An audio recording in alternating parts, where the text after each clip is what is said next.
What's up, guys? It's Kevin here. 大家好，我是 Kevin。我从日本回来了 ，guys。说实话，刚回到上海的时候，我有一种恍如隔世的感觉。我真的在日本住了1个多月吗？那如果我真的去了的话，那边的生活对我来讲又是什么样的存在呢？就是回到上海之后，真的有一种非常大的错乱感。但同时，我真的很开心，因为我真的想不到有一天我真的可以实现自己的一个小小的心愿。然后我在26岁的时候，我真的一度觉得自己根本没有办法实现这个心愿，因为签证的问题，因为时间的问题，因为钱的问题。虽然来的比较晚吧，是我在30岁出头的时候才实现了这个小小的心愿。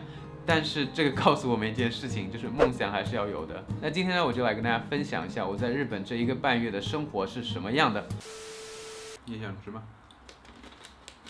如果你看过我以前的视频，你应该知道我这次去的那个地方叫松山。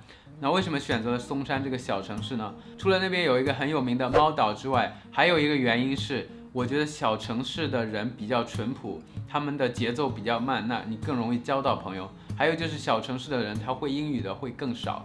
This is my father.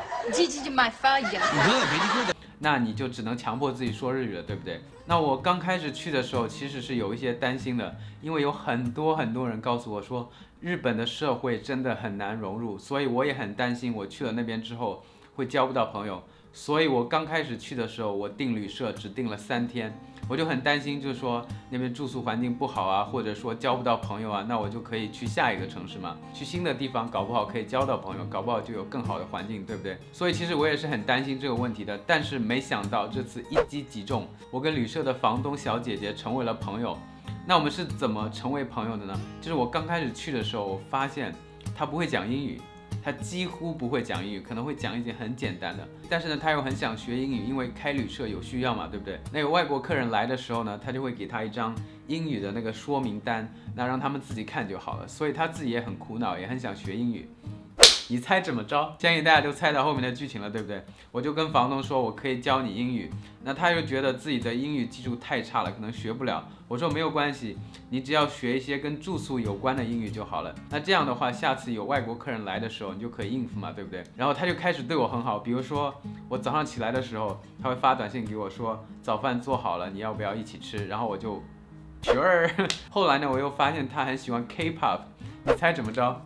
我还会韩语，所以我就开始教他一些韩语，他就更开心了嘛。然后我们的友谊就慢慢的升华了。比如说有一次我想去买那个广角的镜头，在日本买就比较便宜嘛，然后我就问他哪里有，他说我知道哪里有，我可以带你去。他就开着车带我去看镜头，你知道吗？然后我们到了第1家店之后，发现那家店的镜头比较贵，因为实体店嘛，每一家店的价格差异都很大。那我虽然很纠结，但我还是想买，因为毕竟人家大老远送我过来了嘛，对不对？但是呢，他就主动提出来说，我们可以去下一家看，如果下一家不行的话，我们可以再去看。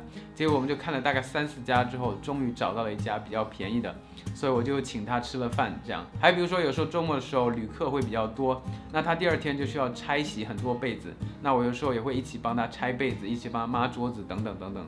我们的友谊就这样慢慢的增加了。这件事告诉我们一个什么道理呢？就是英语真的很有用，对不对？还有就是很多人觉得没用的韩语，它其实也是有用的，对不对？所以大家平时学习东西的时候，千万不要功利性太强。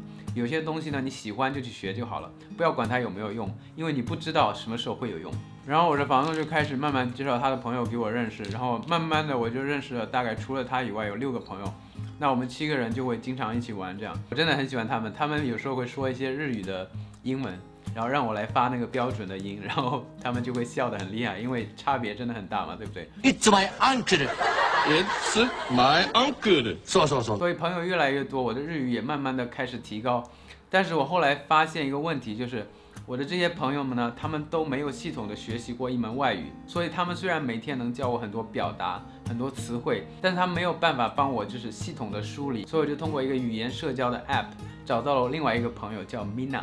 所以我会叫他 Minasan， 对，跟那个大家那个 Minasan 是一样的。那 Minasan 的话，他除了会日语之外，他会韩语跟英语。那他学过了那么多语言，他就知道语言应该怎么学习、怎么梳理嘛，对不对？所以我跟他学习的时候就整理得非常快。我今天听到什么，他会给我讲原理、讲语法等等等等。那与此同时，他也想再提高自己的英语，那我就会稍微教他一些比较高级的英语，这样。所以那时候我的交际圈已经差不多形成了。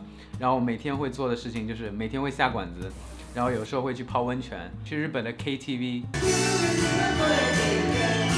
然后旅店比较忙的时候，我也会去帮忙。还有一次，我们大家一起去旅行了，去了一个岛叫兔子岛，真的非常有意思。它岛上有300只兔子。亡くなりました。然后你猜怎么着？我在日本待的1个半月当中，我足足胖了2.5公斤。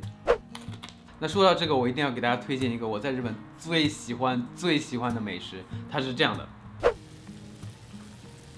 它里面有韭菜，有豆芽，有很多肉，还有豆腐。然后你吃完之后的话，那个汤还是很鲜，对不对？你还可以在里面下面吃拉面，特别好吃。最后呢，我希望可爱的大家以后都有机会，除了在自己的国家生活以外，也能在自己喜欢的其他国家生活一段时间，或者呢，也能实现自己的其他愿望。那今天节目就到此为止了，我们下期再见 ，peace。Shadows fade from the windows. You're leaving. Wish I could say.